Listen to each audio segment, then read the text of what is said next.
Hello, beloved listeners, and welcome to Sneeple at the Movies, film criticism by people who actually like film. Join us as we dive into movies we love, movies we respect, and movies we wish we could unsee. From the kids who are looking on the bright side, it's Sneeple at the Movies. I'm Helena. And I'm Matty. We don't have a guest. We don't have an Ezra. We Bad don't. news. We don't have a brain cell. Sorry, guys. That's what the whole episode's going to be like. Yeah, it's every time, we've said this before, that every time there's only two of us, everything just kind of cuts loose. It depends on the guest whether or not that's also true. That's what happened with Liz last time, is everything just kind of went haywire. Yeah. And now that you and I specifically have been left to our devices, I think that's also true. So. Ruh-roh. Bummer. Yeah. Zoinks, jinkies, etc. Did you want serious Sneeple? Bad news, you're not gonna get it for a couple weeks. Oh, don't know why you expected that, but no, I don't know either. No. That's not happening. Welcome everyone. Week. Yeah, no, because this is a really weird. I don't know why I couldn't get this idea out of my head. It's so dumb. I like it. I'm surprised we haven't done it sooner.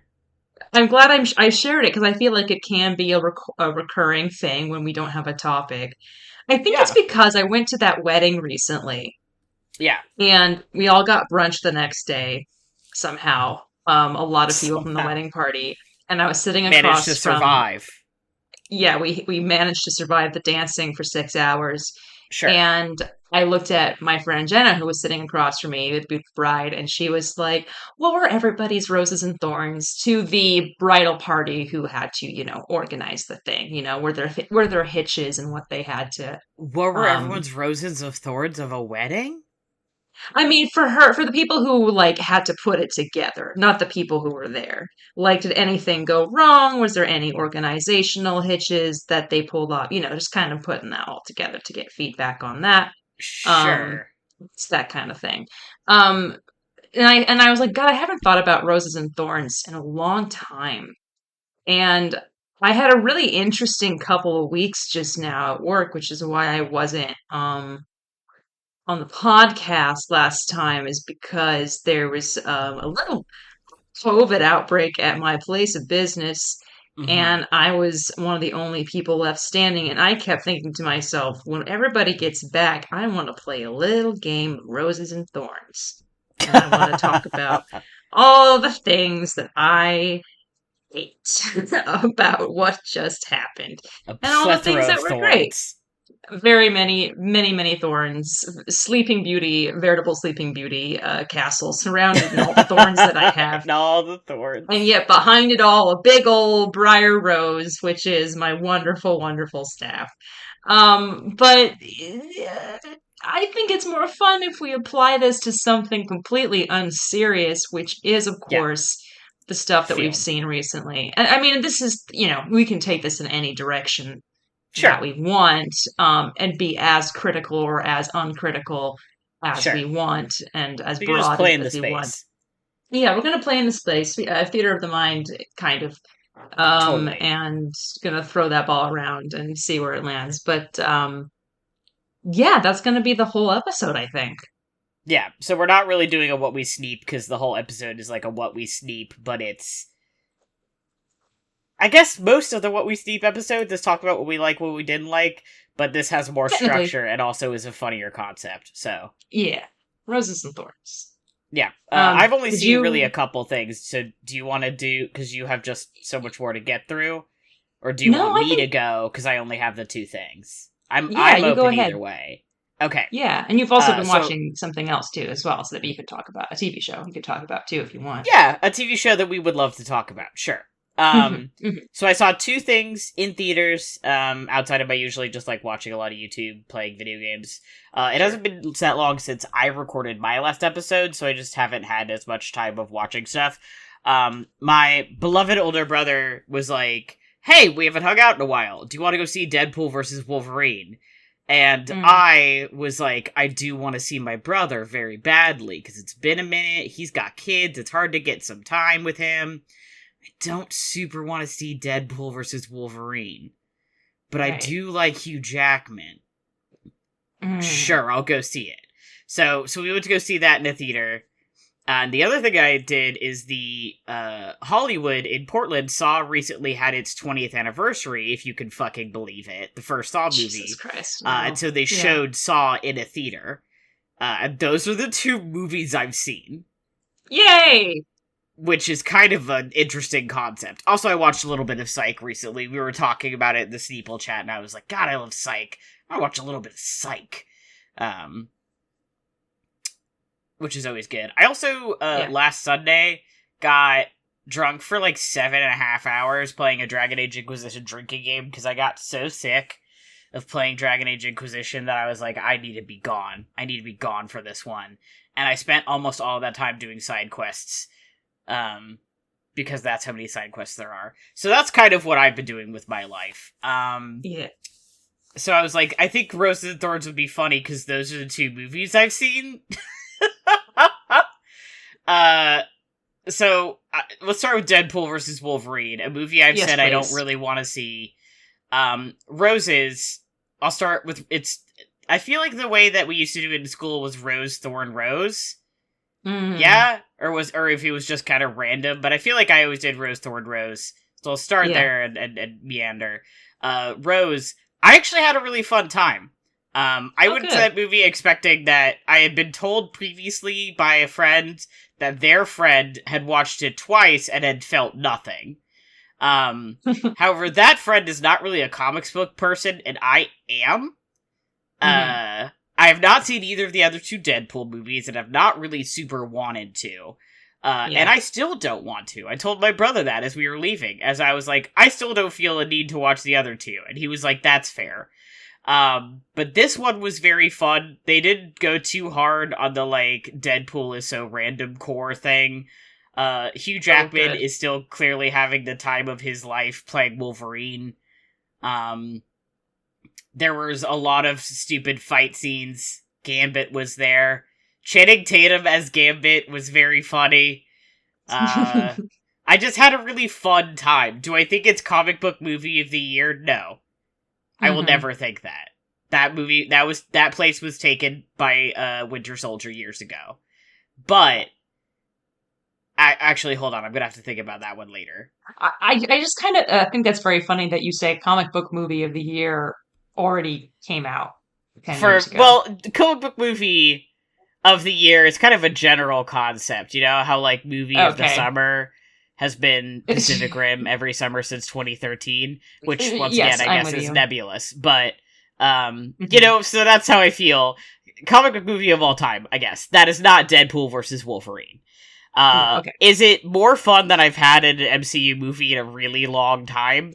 Yes, actually. Good. Thorns. I am kind of sick of Ryan Gosling, just kind of overall. Hold everything. What did you call him? I said the wrong one. I said the wrong Ryan. One? I'm so sorry, Ryan Gosling. You're my favorite Ryan. It's Ryan Reynolds. I got so upset thinking about. I like teleported in the Ryan I prefer. Because I would rather be talking about him. Photoshopped him into your mind. Yes, I'm so sorry, Queen. Also, I was just listening or reading about someone talk about Drive. I am kind of sick of Ryan Reynolds overall. My brother really I know multiple people who are like, he's my favorite. My brother really likes him.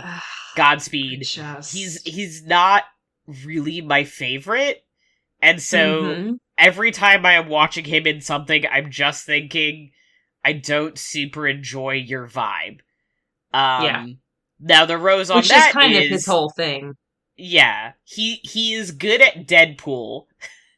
You can tell he likes playing Deadpool, and it works because I think he's kind of annoying, and Deadpool as a character is just kind of annoying, and that works for the character. And also, another thorn is that they keep trying to do the, like, heterosexual romance with Deadpool, and I'm like, let's just let it go. I don't think Deadpool in a romance is interesting. That's not the point. Yeah. Stop trying to make love happen in Deadpool movies. Also, when are they going to say, like, full ass that Deadpool is pansexual, because he canonically is, but that's fine. Yeah. Hugh That's what Jackman. confuses me so much about the marketing for this movie is playing up the bromance element of it. And it's just like, I felt like I was in 2007, you know? I was like, this isn't a Here's the word that thing. we use anymore. No. Yeah. In the movie itself, they do a lot of the, like, gay shit. And I know some Hmm. people were like, I wish they would stop no homoing us. And I genuinely forgot for a second that that was an option, because I was like, damn, Deadpool's being real gay right now. Because in the comics, in the comics, he's canonically pansexual. So I was just Yeah. like, yeah, this is just, like, him being a queer. And then, so I forgot that there was an option of them being, like, playing up gay stuff for laughs. Hmm. So I don't know what their intention was there, but I was reading as Deadpool would get down on Hugh Jackman Wolverine, which, like, girl, same. I've felt that Yeah. way I since mean, 2000. who among us? Uh, Exactly. Hugh Jackman, I'm so sorry you're stuck in the MCU again. But I love you. I love you as Wolverine. I was so happy to see you again. And they let him talk, which was great. And he was Love eating it that. up. He was loving being Wolverine again. And that was awesome. So, would I say everyone go see Deadpool versus Wolverine? No! If you're like a comic book fan, I'd say yeah, because they're more in line with the comic book stuff, I think, now, which is a thing I never thought I would say about a Marvel movie in my life.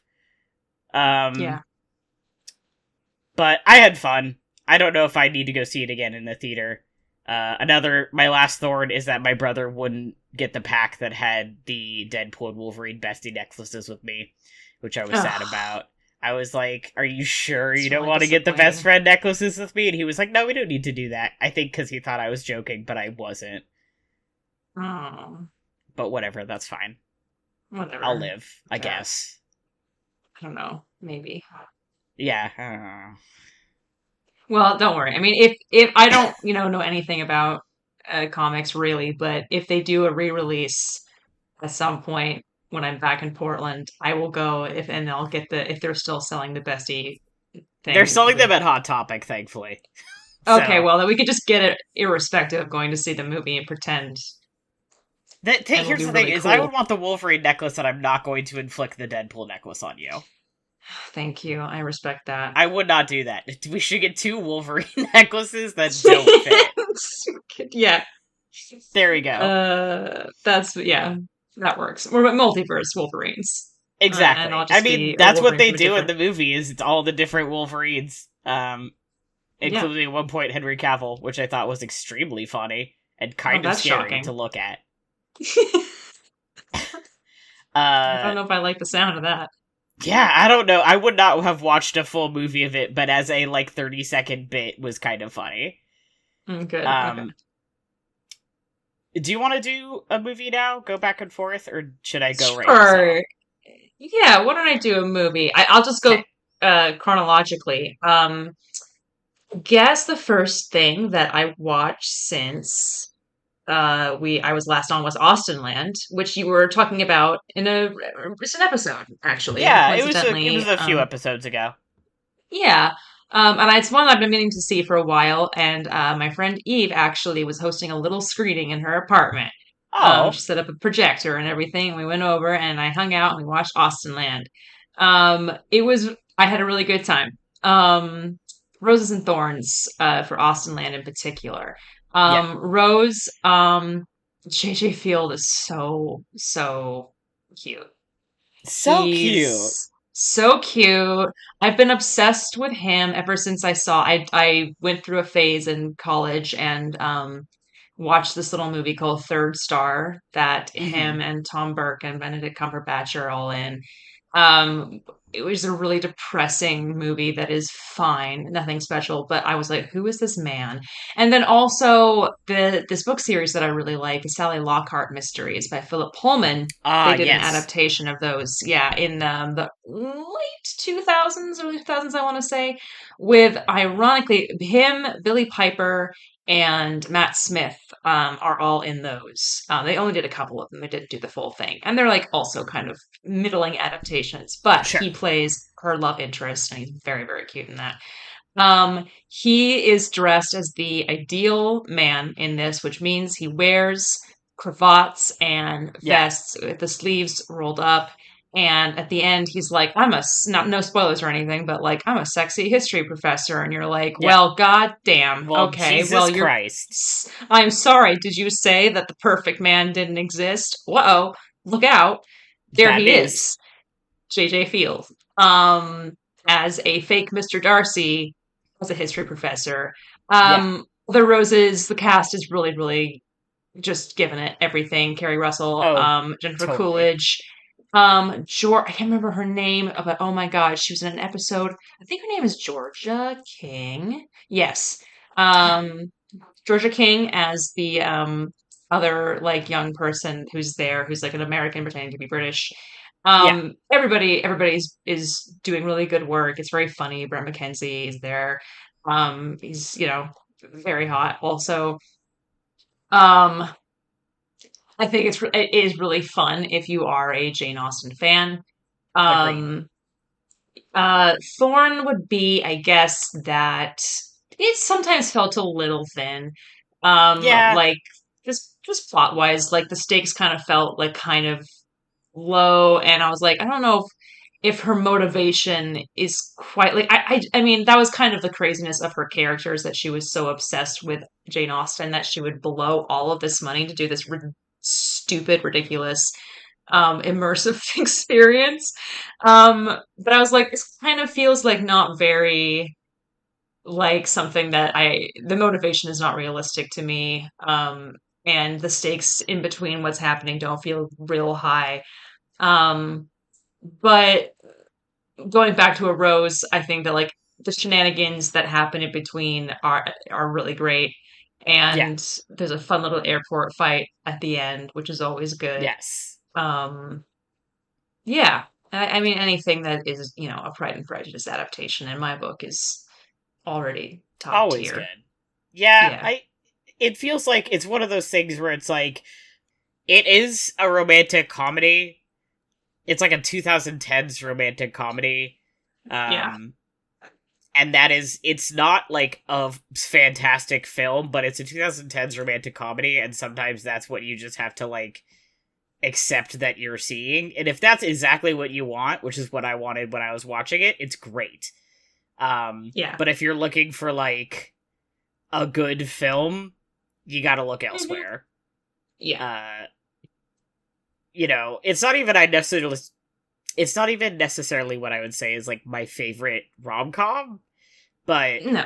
I was really surprised by how much I enjoyed it because I went into it being like, this is gonna be garbage, and it wasn't. Right. It was Yeah. very Yeah. fun. Yeah, it And is. I It's a also lot of it kept fun. me guessing, which I thought was not always what you get. Yes, I was not sure what direction it was going to end up in. I mean, I felt like Right. I kind of had an idea of like who was going to end up with who, but I wasn't sure how they were going to do it.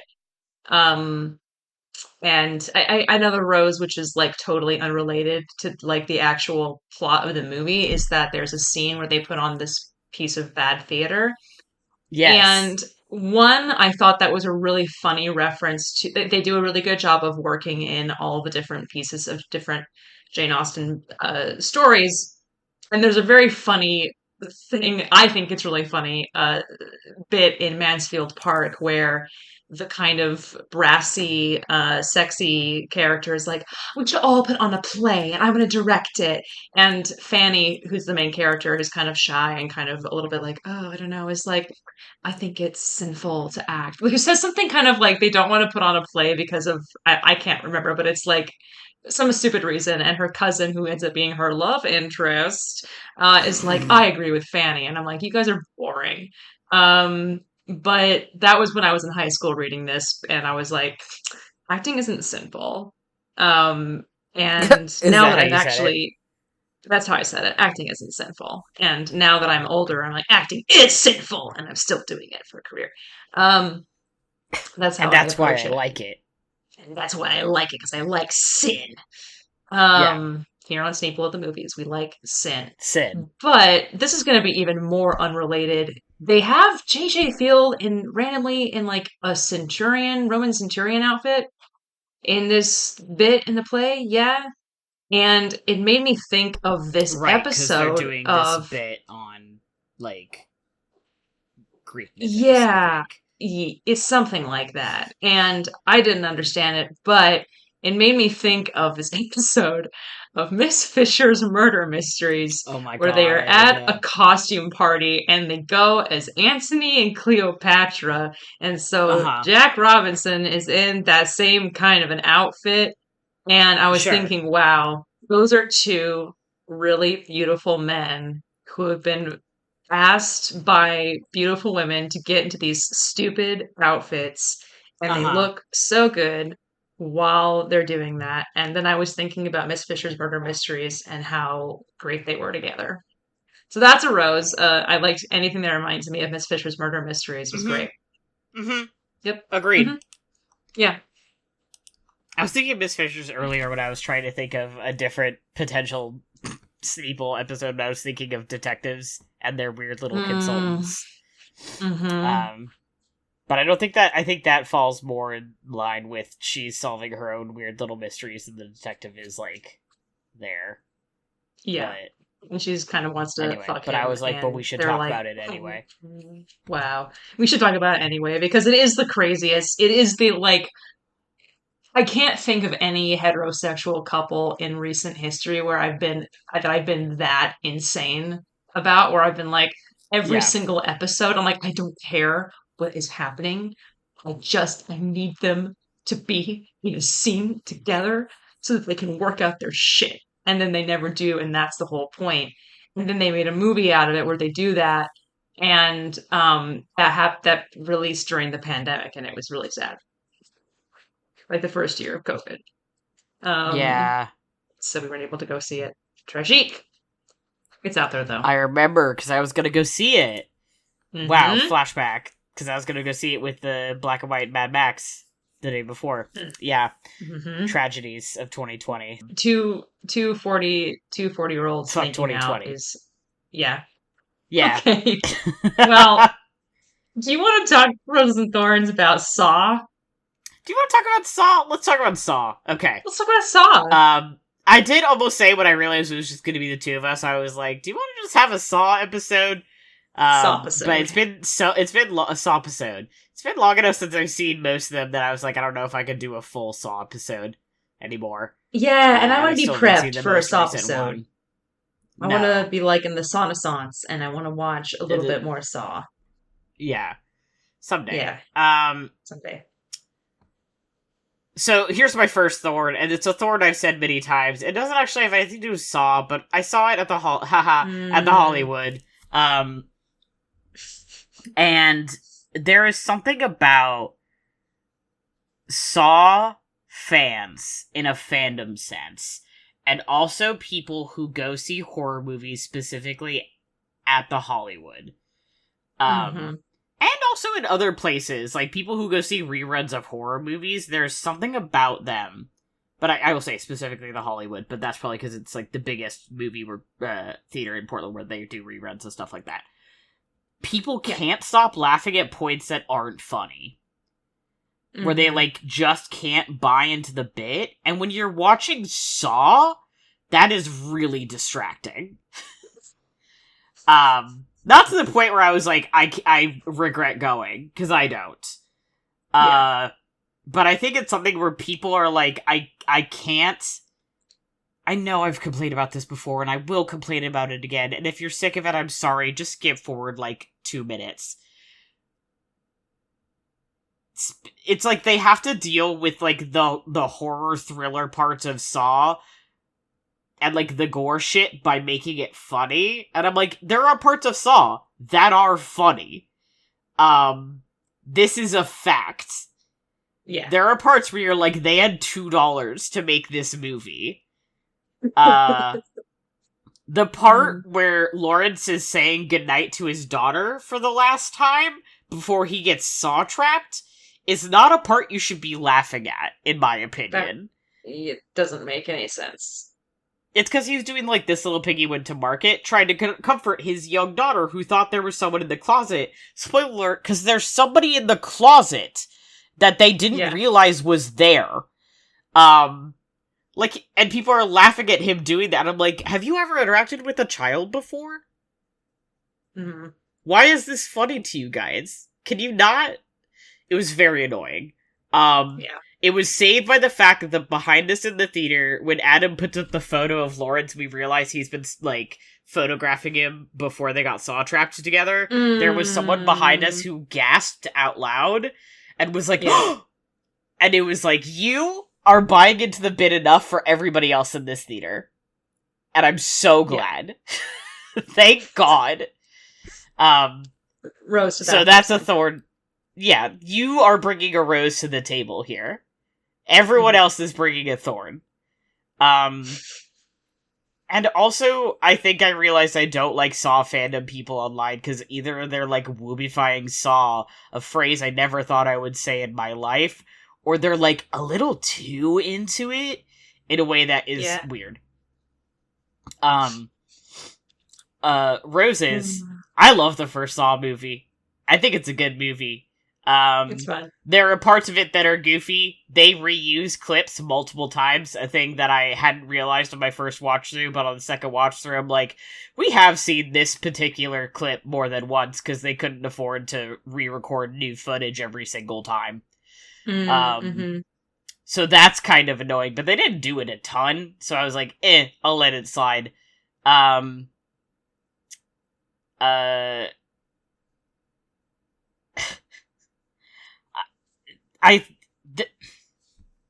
Yes.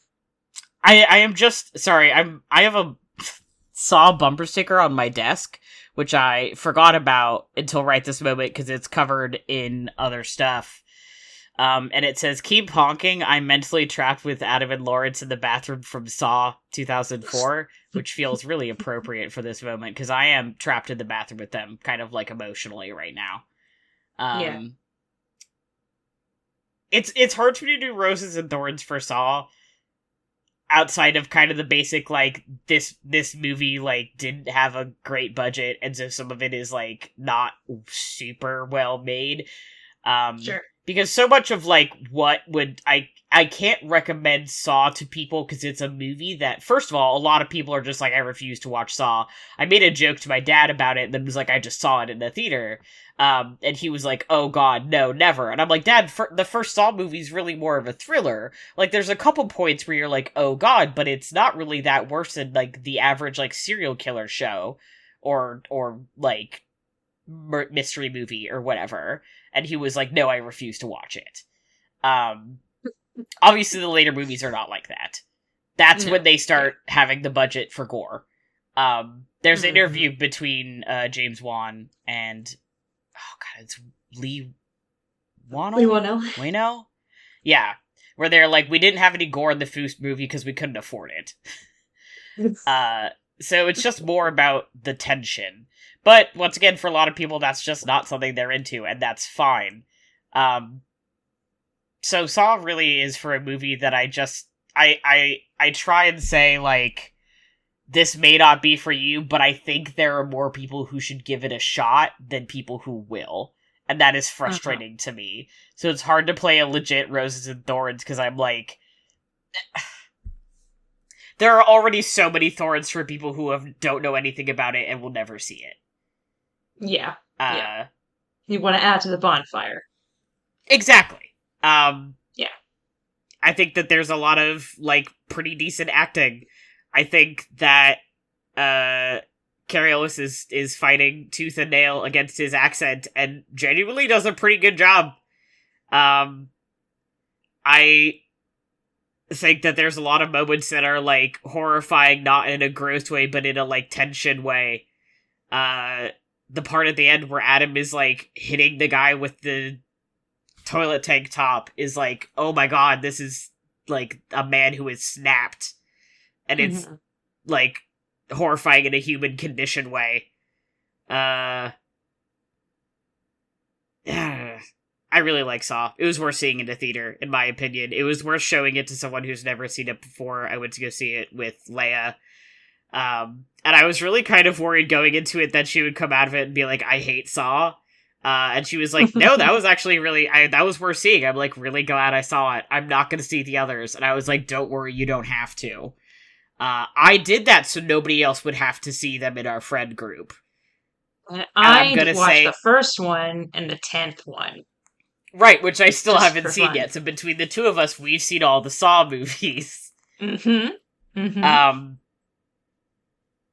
it's. I was gonna. I said before we started this episode, like, I think doing Roses and Thorns with Saw is gonna be really funny. And then now that I'm doing it, I'm like, oh, this isn't funny. I just realized I'm like genuinely enjoyed the first movie, Yeah. quite a lot. Oh My no! Rose and Thorn. It's something Yes, that's both a please give rose me and your a thorn for Roses and Saw. Thorns for Saw. Well, this is something that is both again a rose and a thorn. Is that Sure. I know my rose is that um I know in later movies I can't remember which ones. Sometimes we cut back. We just check in on what's going on with Adam in the bathroom, Oh, and and he's the toast. sad Yeah, he's dead. He's dead as a doornail. He's dead as Dillinger. He's dead. And his body is in various states of decay whenever we check yeah, in on what Adam's doing in the bathroom. And I think yeah. that's really um satisfying and also fun to cut back to just see what's up in that dank ass bathroom Yay, where Adam. he lives now. Yeah, where he And will my live thorn forever. is the same thing. It's like, oh man, that's really sad that Adam's just forever in that bathroom. Yeah, Um, my thorn is that Adam is my favorite Saw character, and he dies in the first movie. yeah, yeah. Well, he technically you see him being killed in the third movie. Here's the spoiler alert for the Saw movies, and also a bonus if you've only seen the first Saw movie. He doesn't just Mhm. waste away forever. He gets mercy killed shortly after. So he doesn't Yeah, just sit there like wasting to death, which would be horrible. One of really, the really other bad. Yeah. jigsaws, because good news, there's other jigsaws, comes in and kills him. So, Jigsaws. but That's a yeah, rose. yeah, that's a Um, rose, is that he didn't just kind of waste away forever, but a thorn for the Saw franchise is Adam's my favorite character, and he died immediately. Also, so sad. I think that it's unfair that Adam got left in that bathroom, because technically he did win. He showed, like, a resilience to live, and, like, a eagerness to participate in his own life, which is why he was put in the bathroom. But because he didn't get out, and Lawrence did, Jigsaw was like, alright, go fuck yourself then. And I don't think that's fair. And also, technically, I don't think Adam is really in his own game. I think he's more of a, like, part of Lawrence's game. And I think it's Hmm. bullshit that, Jigsaw did that. And we see this a lot. This is now a joke. We see this a lot in the Saw franchise, and then I keep going for another, like, 5 minutes Hmm. about how John Jigsaw, is a cheater and isn't doing his own games correctly and is an asshole. Yeah. Which Yeah. is, I mean, true. Yeah, I mean, we knew that. Um, He's killing people, but he doesn't even align with his own, like, desires and interests. He's like, I've got a moral code. And you're like, no, you don't. You're an idiot. yeah. You make up Bitch. your own rules and then you change them. And then you change them to kill Adam. Which is what Saw 10 is about. I need to see Because, Saw 10. anyway, he's like breaking his moral code a little bit, and Amanda's like, "What the fuck? Like, I Yeah. don't like the fact that you are pulled like a junkie in here. Like, I don't think that that is fair. She's not responsible for that, and I think you should let her go." And to be fair, he's like, "Oh, I guess that's right. I'll do that." And then, he does that. I think I'm trying to remember, but it's been a Yeah, I mean, while. he did I that only to saw her Saw 10 too. once. Is like he put her in a trap Yeah, because she was a junkie, and it's like, man, come on. yeah. Also, I forgot in the first movie that he put someone in a trap who was like self harming, and he was like, "Why don't you Stop want to self-harming. live? It's time for you to put you in a murder trap because you were so Yeah, depressed no. you were self harming." And I'm like, "What's the That's deal, man?" yeah. This is my problem with Mr. Jigsaw Thorn. Here's Thorn yeah, from Mr. Jigsaw. here's the Here's call my out thorn post. for Jigsaw. All the post for Jigsaw is that the variety of people that he's bringing into this situation range widely from people who are genuinely have done harm to other human beings and are irredeemable assholes in many ways, and then people who are literally victims of their own circumstances and like Right. cannot, yeah. And I just think that he hasn't thought very hard about it, and he needs to No, I don't rethink think how he so. does things. No, In the it's first not. movie, it's the guy who was harming himself. It's Mhm. oh It's like god, a the serial second guy killer, with isn't the it? safe. Huh? Yeah, I'm trying to remember. No, wait, I'm thinking of something else. They find There's the that, guy like, they with the find something safe crazy. who's a Yeah. shithead, I think. Well, that's a condition There's you can't get out of. Yeah. there's Amanda and the other guy in the room who we don't even know why he's in that room. The guy who like she has to kill to get the key. And it's like, what did Yeah. he even do? And like, is he not allowed to fight for his life? He's just like a Nah. guy who's here to like facilitate her game. What the fuck? We find Maybe out he already Lawrence. lost his Saw game. Yeah. Maybe that's true. Mm-hmm. Point made. There you go. Lawrence Rose. is in there because John hates him, which we find out later that he It's put him in the insane. saw trap because John was an asshole about his condition. Which, Um, like, okay. Zepp gets poisoned for reasons unknown, once again, to, like, make the game happen. Mm-hmm. Adam's there because Saw's like, you're a voyeur in your own life, and you should appreciate life more. Which, once again, You is know, like, the way that you okay. describe that is really funny because that just makes me think, you know who else is that character you just described? Is Mark from Rent. And now Okay, that's and like, this explains everything about me. this is really funny to me because that's like Mark's whole thing. And I Yeah, think that putting Mark Cohen from Rent in a saw trap would in be a saw very trap. funny. Yes. I mean, You put him in what there is with the difference Adam between Mark and Pascal. Adam? Nothing really. And you If you put have him to in think there about it, with Roger. I mean, shit is gonna go down. You it would think have that gone shit goes down so with south. Adam and oh my god, there would have been it would have gone it would have become so messy in there so quickly. There would have been what I am trying to say is that before any foot sawing happened, sorry audience, there would have been Saw. sex. Yeah. There would definitely have been fucking in that dang I ass don't know how bathroom they if it would had have been. reached each other from the chains, but like there at least would have been like mutual masturbation. Yeah, which technically it already happened in a certain production of Rent, as we all know. Yeah, Kind yeah. of. Um, So anyway, wow. Um, maybe we don't need to do a Saw episode. Maybe that's a bad idea. it'd be really Never mind. funny though. I think it's a good idea. Um, I The had reason a I really said Adam is a scary. voyeur in his own life, I have to say, is because that's what they Saw is not. The name is not in reference to the Saw. It's in reference Mm, to like seeing your own life and like the sure. fact that that is what they're that has been said is like that's why we called it Saw. Yeah. I'm like, Now, wow, that's so as deep. And that is also, real there's a deep. saw there, and he saws his foot off. Wow. Danny Glover is in Saw, Yes. the first Saw movie. Yes. I think that's a really good transition point, and I'm just gonna pick a movie at random that I Oh, saw. let's go. Okay. Saw. So I'm gonna talk now about Predator 2, Okay. which Danny Glover is in. I have not seen a single Um, Predator movie. Let's go. so amazing for you. I am doing a little project right now, which is inspired by a random one, like throwaway Eddie Izzard joke, Okay. where she says, Alien versus Predator versus Kramer versus Kramer. Uh huh. So what I am doing is I am rewatching all of the Alien movies that I have seen, plus a couple ones that I haven't, and I have seen the first Predator, so watching all of the Predator movies and then all the Alien versus Predator movies, and then Kramer versus Kramer, the Dustin Hoffman Meryl Streep joint from the '70s about a couple who's going through a divorce, and then I'm going to rank them all Oh, onto one beautiful. Okay. list. So yeah, I've watched a bunch of Alien movies. I watched Predator 2, Okay. which again Danny Glover is in.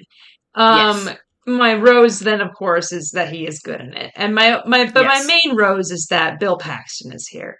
Now this made me Oh. very, very happy because previously on this list I also of course watched Aliens, which I will get to in a second. I rewatched that. And I am a Bill Paxton enjoyer. I love to see him there. It's great to see him always.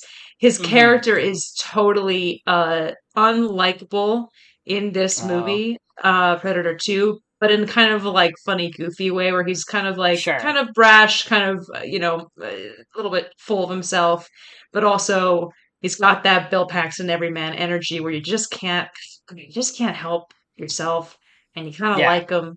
And my rose is that he's great in it. My thorn, first of all, is that he doesn't get enough screen time. He's Uh, there, and there's a really cool rose, a really cool train sequence in which one of the predators kills a bunch of people on the train, oh and like the no. lights are broken, and so there's like flashing strobe lights, which Thorn, not so great for people who have epilepsy, but Rose is pretty cool looking scene. And Sure. then Bill Paxton just kind of dies and is beheaded and, everything off screen. You're like, oh Oh. man, what a waste. Um, my other thorn is that at one point, Predator's mask comes off and Danny Glover calls him pussy face. And I just didn't think that that was. Now, is that accurate to what the Predator aliens look like?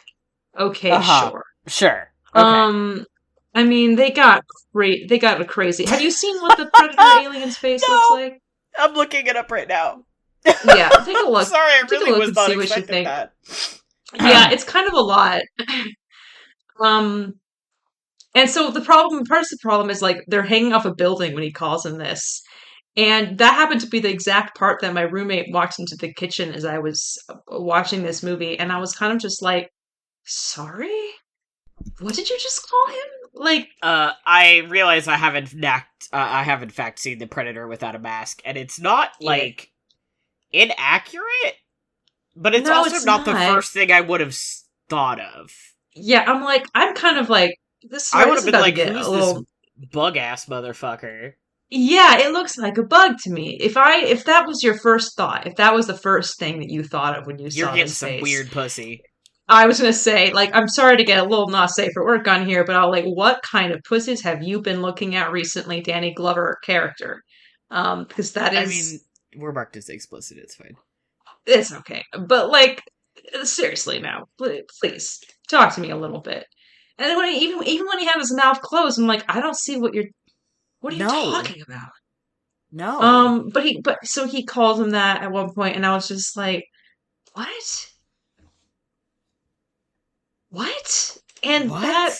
that took me Also, that out. means on like a metatextual level, that means the writer knew what they were making the mask look like, and that's what they were trying to invoke in the audience, right? Is that's what they were trying to get Mm, the audience to think of. Which means whoever yeah. designed that thought that that looked like a pussy enough for that line to make sense. So that Hmm. really actually says something on the designers of Predator. Well, now this is really interesting because, of course, once we get into the alien versus predator Sure. aspect of this, now the alien, of course, has kind of the opposite problem vis-a-vis its design. And not problem necessarily, but it's got this, this mouth that kind of, there's a lot of imagery with the alien that is very phallic and very, opposite to what we have just described with predator. So that makes me a little uncomfortable. And I think but on the other hand, I think that then Alien and Predator should not be versus anything. They should not be fighting. They should be making love. Yeah, I was gonna And I say me think that, calling every time I go on a date Alien versus Predator. yeah, it's like, what are we doing wasting time about this?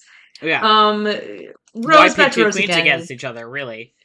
This is exactly my point. Well, Why we'll get to can't that when I we talk about be friends? Alien versus Predator. Hmm. That song I always sing every time I watch an Alien or Predator movie. Yeah. Um, Every Rose time is I that watch it's kind of a Halloween. fun concept. Yeah. It's like the joke is that it's like we're in the jungle. of Los Angeles in the near future. And, Yeah. that like similar to some of the fun stuff that's going on in Terminator 2, where you have this really horrible character who's like killing a ton of people, but he's disguised as a member of the LAPD, so no one notices the difference. And they're kind of like, yeah, that's just what the cops do. Danny Glover is a police officer, and like he defeats Predator at the very end, which is kind of like this thing, where he's the hero of the movie for a second and they give him a little prize before they take away their predator on their Yippee. spaceship. But it's also like this predator guy likes to hang corpses upside down, flay them, and like take out their spinal columns and mount their skulls as trophies. And he was defeated by a Los Angeles police officer.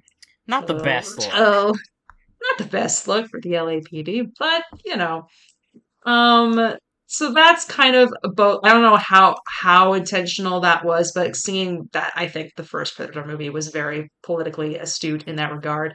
I have a feeling that some of it was intentional.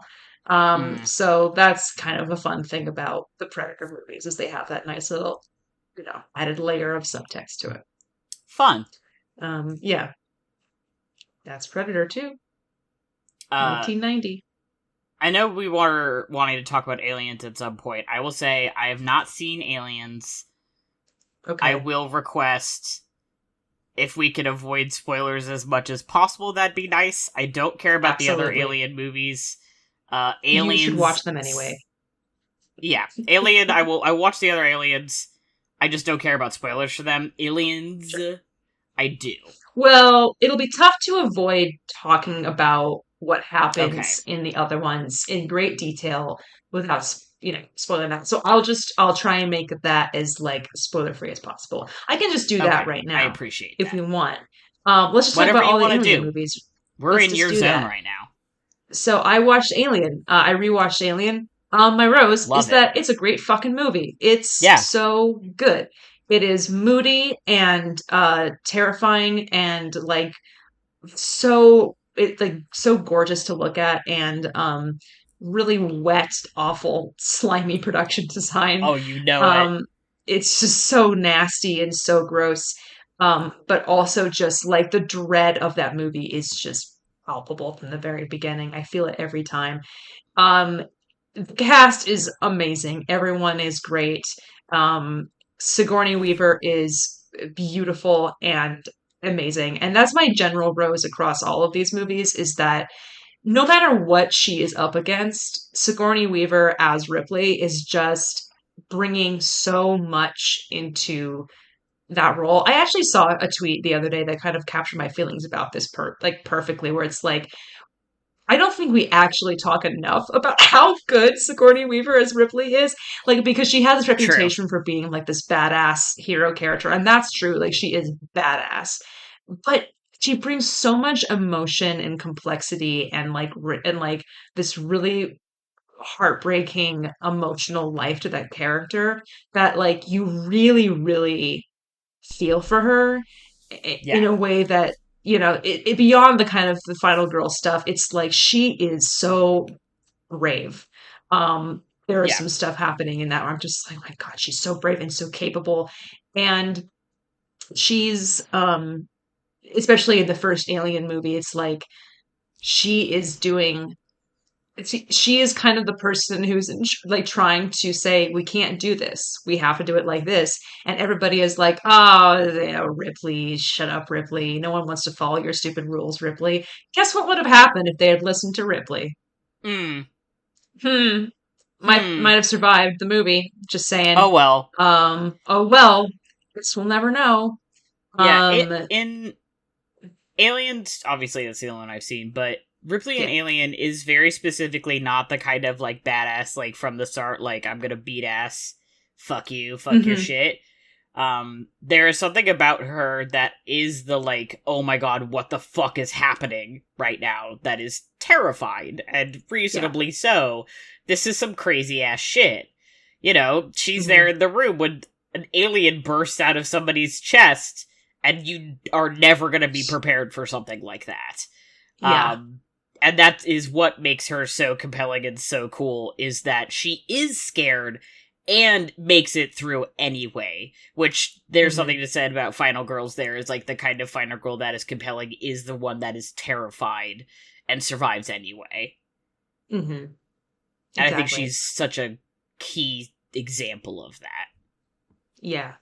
And she's always, God, I am in awe of both the character and the performance. I think it's just a really wonderful piece of work, and all the ways in which it changes over the series. I was gonna be like, what is my thorn? I found a thorn, and I'll get to that in a second. But like Roses, the chest bursting scene is so good.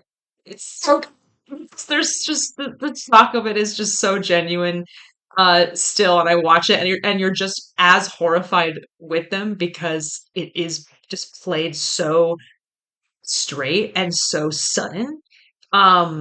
It's like it literally is that. It's like I hate it when you're at work and something happens. But like the worst I hate it possible when I'm at like, work and version an of that. alien comes out of my coworker's chest.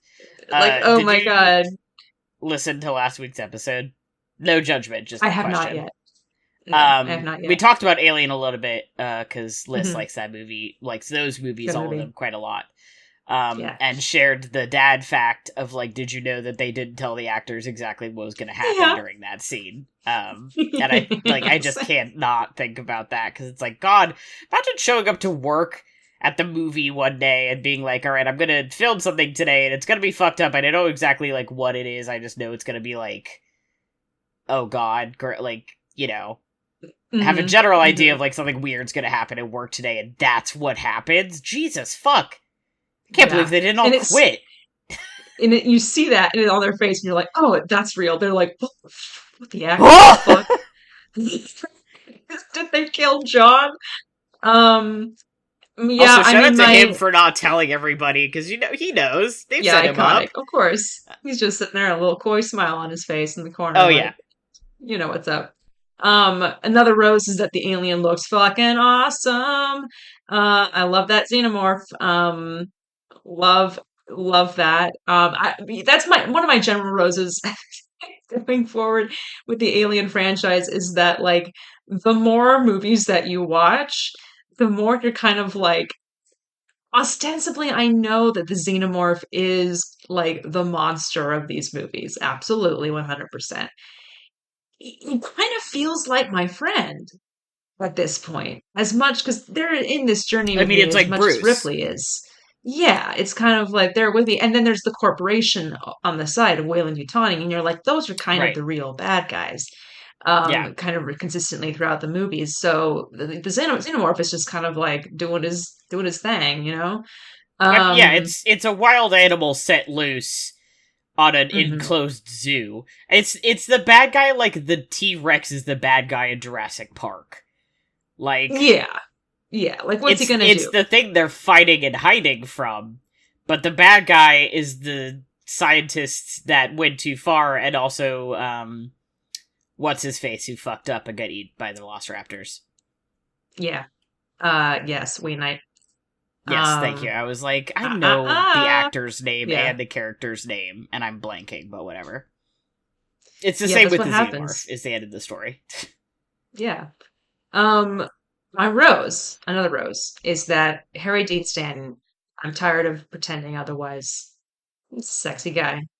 I think he's a very attractive character actor, and I'm really into his face, and I think he's really good. My thorn is that Jones, that little cat, does not give a single solitary fuck about Harry Dean Stanton. Harry Dean Stanton in this movie is murdered because he's like he sees this cat and this cat is like hissing, trying to find the cat, and the cat fully sees this alien about to just murk Harry Dean Stanton, and he watches it happen. I mean, that is just classic I'm orange sorry, cat behavior. what the fuck is the cat supposed to do? He's supposed to do something, Maddie. He's supposed to not lead my friend Harry Dean Stanton Like, down a what? narrative path. I don't know anything. No, I am canceling your Thorn here. I'm No, spending my no, this is the one only Thorn I Uno could think of because reverse. this movie is so good. I couldn't think of a real Thorn, You so I don't had to have make to one make up up a about the cat. Thorn. It's fine. It could be all roses. It could be a bouquet.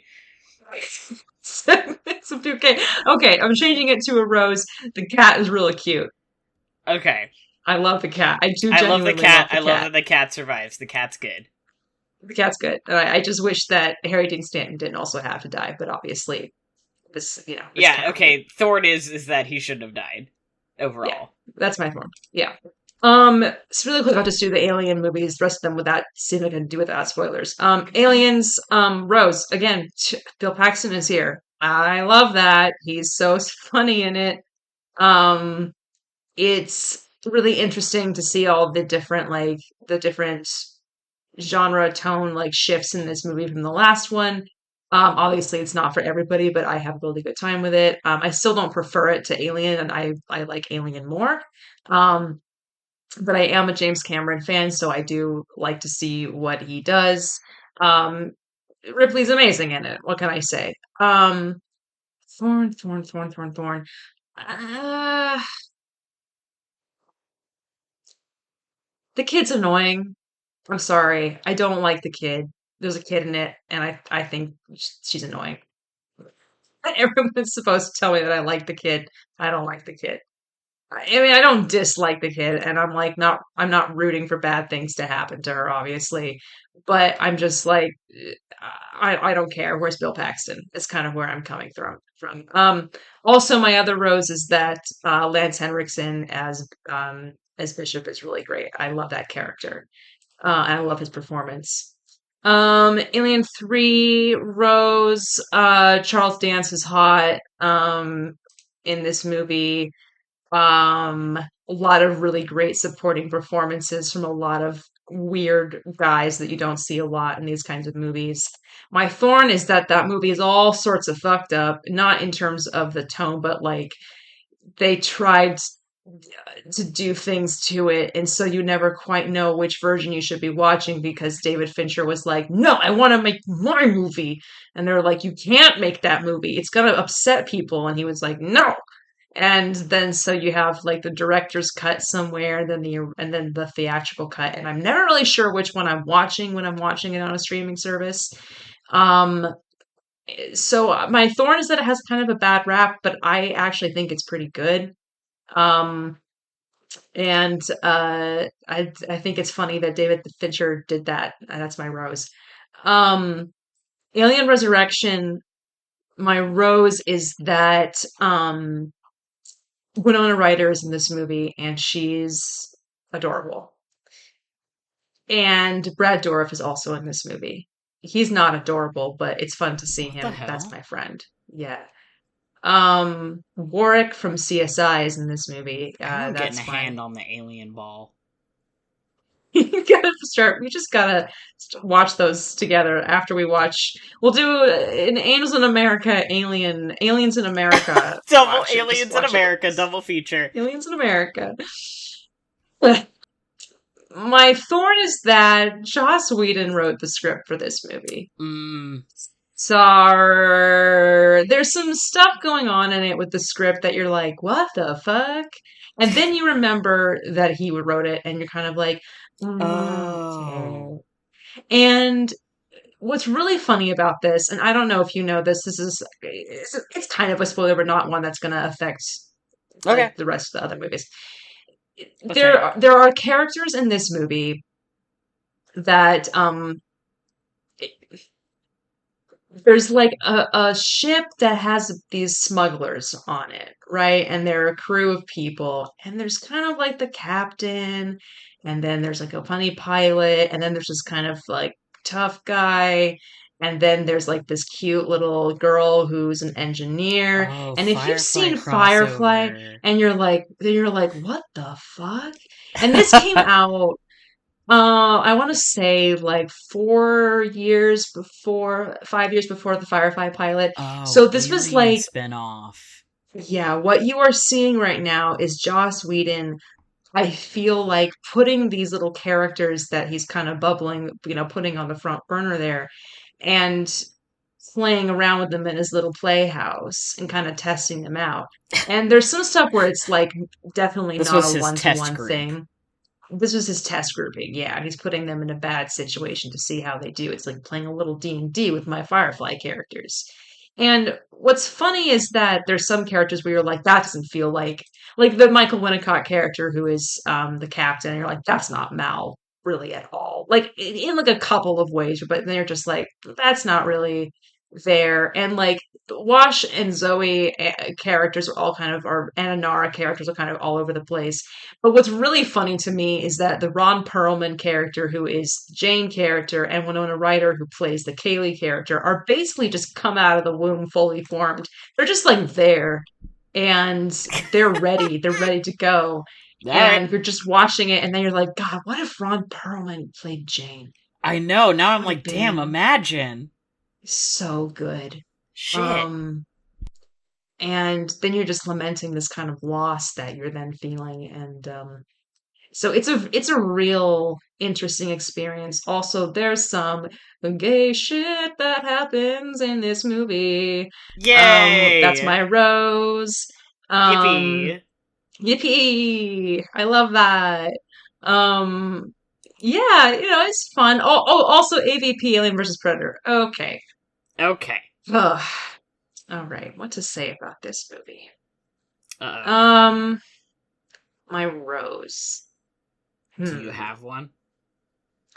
Um. Oh, the hesitancy. Okay, I'm thinking. There's definitely something interesting at the end of this movie. So the plot of this movie essentially is that the predators a long, long time ago brought the xenomorphs to Earth, and Okay. they used humans to breed the xenomorphs because the xenomorphs need humans to breed because they breed inside people, like that's, or not just people but like any kind of like species, like they're a parasitic species. And so they Hmm. use humans to breed them, and then there was like human sacrifices, and then built temples to them. So that's a Thorn. That's kind of like an ancient alien situation where there are like all those temples that you'd see. Yeah, those were built by the predator aliens Mm. Okay. to breed xenomorphs on planet Earth. And they basically did this so Sure. they could use Earth as a hunting ground to hunt the ultimate enemy, which is, of course, the xenomorphs. And then Oh. a bunch of people find this thing in the Arctic, this like temple in the Arctic underneath this massive cavern. And they're like, I have a really smart idea. Let's go drill all the way down to it and figure out what's inside there. Surely nothing terrible will defrost. And uh-oh, what's this? Why, that is a xenomorph queen, and she's pumping up eggs as soon as you unfrost her. Maybe don't do that. Just don't do that. So that's kind of my problem with Alien versus Predator, is that that's stupid. It's a stupid thing to do. And the plot of that movie doesn't make a whole lot of sense, but there is somebody who survives the end of this movie, and her and the Predator kind of become friends. Because like the predator That's nice. figures out that like the aliens are like defrosting, and so then he comes back, he's like, yes, game. And then he kind of meets this girl, and she's kind of holding her own. He's like, all right, respect, you're one of us now. And he like he's You are kind of now a like hunting predator. stuff with her. You're a predator like us, not prey. She's like, okay. And they kind of do stuff together, so it's kind of fun. It's like being best friends with predator. Okay. um Sure. so that's a Rose, I guess. Thorn is, it looks like shit. It was made in 2004, and I just don't. Somebody was trying to tell me online that it looked good. It doesn't. Not where I was sitting. Maybe on a nice, movie theater screen, 35 millimeter print. But like this is not what I was seeing on my television. Mm. It looked like it had been kind of like hand washed and left in the sun a little bit, and I didn't care for it at all. Hmm. Um, So that was my problem with that movie. Yeah. Is that it looked like Um, shit? Instead it looked like shit. It wasn't very good. And I didn't care about a single character also. Um, do you want to talk about Psych? Oh, I want to talk about Psych. I always want to talk about Psych. Yay. I mean, I watched half an episode earlier. It like barely counts because we were talking about eventually doing some either. I think I mentioned episodes that are about like freak little consultants and their detectives, or like Sherlock and Watsonian kind of situations. And Psych covers both those arenas. Hmm. I mean, Thorns, cops are there. Mm, mm, mm. Roses, everyone else is there. Love Um, it. and the thing about Psych is that I've been watching that show since high school, and I have an emotional connection to Psych. To the point where like sometimes I get embarrassed being like, yeah, I love Psych. Psych is a great show. Because I Hmm. don't know if it's true or not. It's pretty good. It's just a show I love. Yeah. I'm Uh, I'm with you in the bias standpoint, so I don't know if I could yeah. speak. Yeah. It's at that point where it's like I love a lot of procedural crime shows. And I know that on some level it's like, God, these are all about like cops doing cop stuff, and sometimes I watch it and think, you can't do that. Like you guys are like, the law is getting in the way of us doing what's right in cop ways. And I'm like, yeah, but you guys still can't enter without a warrant. Yeah. Yeah, But you know who sure. can enter without a warrant? These little freaks who have a detective license, maybe. And they Not are really. committed fully to the bit, and one of them pretends to be a psychic. Hmm. Um, I watched specifically, it's an episode from I think season 3 or 4, it might be season 3, where they like get undercover with the fake LA football team. Um, and it's I love seeing the bits of them just running around, like, specifically at the end of so many episodes, they get cornered by the bad guys, and are like, we've done the reveal, which in that episode is Sean crawling into a football locker, pretending to talk to the dead guy, and spilling the beans about what happened, and then Gus cut in with the wrap-up, and he was like, nice, good job, buddy! And then the football players who did it were like, cool, we're gonna kill you now. And they were like, oh, we didn't No. plan for this. And like shove a table over and run away. And then run directly into the bad guys who were like, you guys didn't know there was an elevator. And it's the humor aspect that it's like, yeah, this is Hmm. one of those like crime dramas, but it is not taking itself seriously at all. It is in fact like a procedural crime comedy. And the charisma, Hmm. like all of the cast has such a great rapport with each other. Um, Dule Hill, this is what I watched him in first, way before I watched West Wing, so watching him in West Wing So good. sometimes is distracting. Because I'm like, this I is think, not who I think of you as in my heart. yeah, no, I couldn't. I think like the first thing I ever saw him in was, I mean, it was definitely around the same time that I was watching West Wing and also, no, it must have been West Wing because Holes came out when I was Oh, yeah, I guess the first thing I would have seen it in uh, would have been Holes and then 11. Psych. I've just watched so much more Psych that I've watched Holes like Yeah. maybe once or twice. But there's like Um, a thing where like, yeah, Holes came out when I was like 11, but also I was watching West Wing before I was 11 years old. yeah, I So didn't there's watch that. West Wing until I lived with Ezra. Yeah. So, for me, I had been watching Psych for years before then. Hmm. Um, yeah, it's good work. We're doing good work here. Hmm. Uh, Yeah. God, what are Thorns outside of there are cops and sometimes they do stuff and I'm like, you shouldn't do that. I don't like that you're doing Hmm. that. Um, oh, I mean, Lassiter is a character where sometimes I'm like, I don't like that you do the things you do, but also I find you very handsome.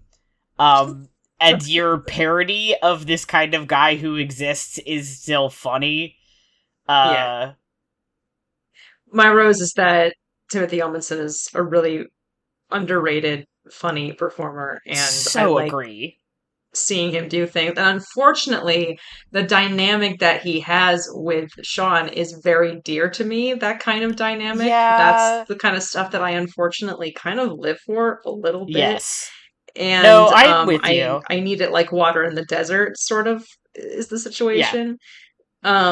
So I really enjoy his whole situation where like we hate each other and well, actually, it's more like he's like, I hate you to He hates Sean, Sean, and Sean and is like, Sean's I like, love the fact that you hate me so I can make fun of you about it, and watching you yeah, get mad is really funny to me. yeah, and also, I wow, you're love so that shit. tall. Yeah. Um, Um, yeah, I don't really ship Jules and Sean together, but I love their fun little flirt dynamic anyway. I think it's fun, and I mhm, love Juliet. yeah. Uh, so I'm like, I will allow it. Um, yeah, it's just The thing every is, though, time is I that go she, back to it, I think, has this aged poorly? And the answer is always no. I always have fun every time I watch it. yeah. The Watch a thing little is 20 that minute she, episode while I eat dinner, you know? yeah, it's like it's comforting, is what it is. Yes. Um, Yes. the thing about her little flirty dynamic with Sean is that unfortunately, again, she has that same, sometimes she has that same kind of dynamic, like once in a blue moon with Yeah. Lassiter. And then I'm like, see, this is interesting to me because normally that kind of stuff where it's like their partners would not be like, Yeah. it's just not as interesting to me. But because he's so like socially inept, it's very Yeah. funny to me. I Um, haven't gotten this far, but there's parts, I think in one of the movies, I've like reblogged a GIF out of it, where he talks about like, he has respected her so much as like a cop partner, and also has been like, you were there for me when I needed someone, and like have always been my best support, and like I love you, oh, no hetero, basically. And I was like, oh my mm, god, I'm gonna fucking die. Um, it's just. I love any of the episodes where they team up together to like the side plot is they team up because they want to do hijinks, like cop hijinks, and pretend to get away with stuff. Seeing them on the same side is always very fun. There's one episode Mhm. specifically where they're like, we don't want to do this stupid ass case, we want to do the fun case. And of course, every time they try to do the fun case, something goes wrong and they end up getting, like, beleaguered or, like, stuck somewhere or whatever, right? That's the comedy. But seeing them work together to be like, we want to do the fun stuff and slack off at our cop job is very fun. Yeah. I love Psych. I love Psych. Um, I love Psych is the thing. Um, It is one of these shows I always go back to. Like, no matter what, I will always go back and just watch some more Psych. And yeah. I will always just, like, pick it up on any random day and be like, I'm gonna watch a little Psych today. It's a This is little a taste of treat. Psych. Yeah. Always Um, hits. I love that. I think I want to take that, talk about some television that I have watched as Yeah, well, since we're on the subject of that. totally. I've just been kind of going back and forth between Shogun and Angels in America, the miniseries, of Yeah. course, that came out many years ago. Shogun, my rose for that is that it's really good. It's a really good I've show. heard great stuff. I've been meaning to watch it. Yeah, it's worth it. It's really looks great. It's really well acted, really well cast. The Cosmo Jarvis, the actor that they found to play the Englishman, is just the absolute perfect mix of like he is just so repellent and awful. So when they're making fun of him and saying this guy is an absolute barbarian and he smells and he looks like he has a face like a dog, you're kind of like he looks like all of those things are true about him. And Mm-hmm. yet he is still charming and you And still kind of rooting for him. And also for everybody else. And so it's just, it gets you into the dynamic so easily and into the political machinations of the show. mm-hmm. And it's really fascinating and really moving. Um, and I don't really have a thorn at this point. My thorn is that it won a bunch of Emmys the other night, and some people were complaining about that it won too many Emmys. And now Losers. it's just be quiet. Um, Where's that again? where Like, it where are is you watching it? on. I am watching it on Hulu currently. Oh, okay, dope. I was gonna say, I Yeah. felt like it was on Apple TV, and my thorn was gonna be like, it's on Apple TV. Yep. Thank God. No, No, it's on cool. No, Hulu. I can watch it on Hulu. Dope. Yeah. Um, yeah, it's great. Um, my thorn is probably, I mean, that there's another thorn is that there's probably people who are like, I don't want to watch it because there's too many subtitles. You can shut up. What's that Um, quote that's like you could climb over the like half an inch wall and oh yeah, it's Bong Joon-ho said that at the when he's got yes, his one of his many Oscars that he won for Parasite. It's like you get over the yes, 1 inch barrier of words on your screen that you have to read. yeah, God forbid. Yeah, it's only like it is most of the show is in Japanese, but there is some stuff that's that is fine. in English, but like As someone who watches a doesn't lot of matter. anime and has been watching it for like almost 30 years, I don't Yeah, care. yeah, it's good stuff. Open It's your really mind. fascinating. Yeah. Just get with the program, guys. Watch Shogun. It's good. Watch And I saw the Shogun. book in the bookstore the other day and I was like, should I read this? No, I can't do that right now. I have too many books at home. Um, Yeah, ain't that just the way? it is just the way. Um, Angels in America. What is there to say? Rose. It's the best play ever written. I don't know. Like Rose is that it's great. It's a perfect play. I mean, it's it's Angels in America. And every performance in the miniseries is great. Um I feel like, especially we talk so much about how like great actors Al Pacino and Meryl Streep are and how like iconic Hmm. they are. And you're just kind of like at a certain point you're kind of like, yeah, okay, yeah, sure. Okay. Especially if they've done a string of bad performances or mediocre movies recently. And then you see them in Sure. something like this and you're like, Jesus Christ. Like they're so fucking good. Like, everybody in this again is so fucking good. But it's just incredible, incredible work that they're doing. Jeffrey Wright as Belize, fucking amazing. And Patrick Wilson, Mary Louise Parker, Justin Kirk, Ben Shankman, everybody is just so, so, so good. Emma Thompson, my wife, Rose, she's beautiful as the angel, and I would listen to what she told me. Um, is the thing. Um, Thorn is that, is it like a thing for me? Like, because I've read the play so many times and because I've seen the play uncut, like Tony Kushner adapted the play for the miniseries, and most of the play is retained in the show. There's very, very, very little that is cut. But they did have to cut some little bits and pieces here and there. And sometimes I mean, I don't notice it generally because it's such a well adapted show that like it flows. There's no point at which I feel like, oh, there's something missing here. But except in my brain, which remembers all of the random throwaway lines from Angels in America and all the stuff that they cut. And then I'm just like, That has where's Angels in that America line? memorized, yeah. Yeah, why was I missed that line in there? Oh, that's because they cut it. That makes sense. Or they cut that scene or whatever. Sure. Um, So that's just my thing is like it's distracting. And then my other thorn was like, I really want to watch this with my friends. Like I really want to watch this with Maddie right now because I feel like this is just Oh, so good. I need to share it with somebody. yeah. Um it's just so good. It's so good. Um Yeah, especially because Rose, I Justin haven't Kirk read is the play beautiful. probably since like high school or college. So Yeah. it would be almost like experiencing it for the first time all over again. So I'm excited to Oh, do that with you. yeah. I am very anytime when we have some hours to kill, let's do this.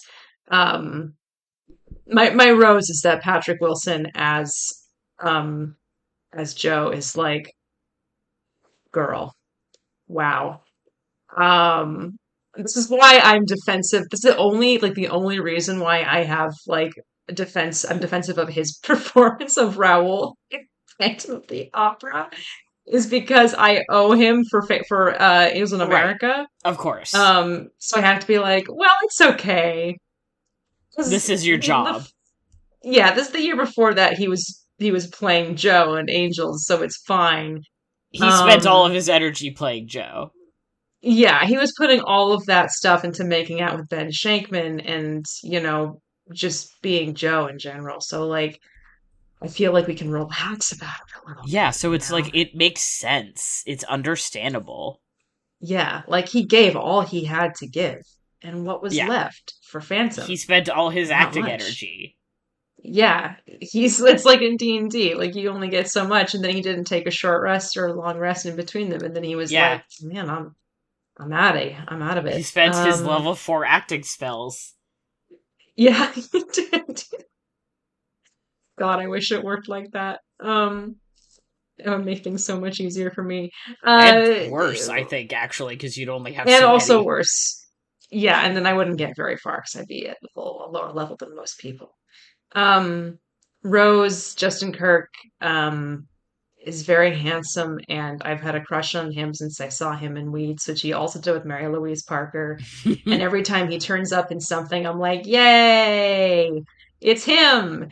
And he's all he's shown up recently in, like, for instance, Succession. That was really funny. And of course the Perry Mason television series, and also Interview with the Vampire, which was really funny, which is also produced by the same guy as Perry Mason. So it's kind of like a little special treat for me that like every time this guy does a show, he's like, "What if I just brought Justin Kirk in?" And I I'm mean, never going to respect. say no to that. Yeah, I respect that. It looks great. It's directed beautifully. Thank you to the late Mike Nichols. It's Angels in America. That's my rose. Hmm. Um, Roses said it's Angels in America. Yeah. Um, Now let me Very see. funny that, like, you're like, the movie that I give all my roses to in Angels in America, and I'm like, the movie I give all my roses to is Saw. I mean, yeah, there's themes and variations Hmm. between the two of them You when you think know, about it. this is my PowerPoint presentation. Everyone buckle up. How Hmm. can we compare Angels in America and Saw? I just thought of Similarities a and way. differences. Let's begin. We'll There's a be here for the scene. next 2 hours. Click. Yeah, no, this is a much longer conversation, obviously, because there's so many similarities. Yeah, But totally, I totally. mean, there's definitely like fight scene between Louis and Joe and Louis and Joe in Perestroika. I'm like, that's Uh huh. just like so many scenes between Adam and John and Saw. Yeah, I this mean, is that's exactly what happened between Ab and Lawrence at the beginning of Saw. yeah. So, After they have their fight, Lewis makes a comment where he's like, "It was like a sex scene in an Ayn Rand novel, huh?" And you're like, "Just like Saw, and that's just like Saw. just like Saw." Um. Anyway, tune in next week for our next episode. The Angels in America Angels Saw in experience. Sawmerica. Angels is. I can't do that. I didn't think you were actually going to try and combine them. Oh, don't Wow. worry. This is a skill. Gonna make that note. Episode title. Oh.